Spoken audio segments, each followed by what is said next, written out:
Meaning of La Belle Dame Sans Merci. La Belle Dame Sans Merci. La Belle Dame Sans Merci. La Belle Dame Sans Merci. La Belle Dame Sans Merci.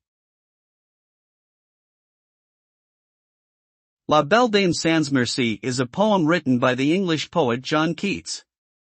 The title can be translated to mean the beautiful lady without mercy in French, and the poem tells the story of a knight who falls in love with a beautiful woman who ultimately leaves him desolate and alone. It is considered a classic example of the Romantic literary movement, and it explores themes of love, betrayal, and the fleeting nature of beauty and happiness. Some interpretations suggest that the poem is a reflection on the dangers and illusions of romantic love, while others argue that it may be a commentary on the larger social and political context of Keats' time.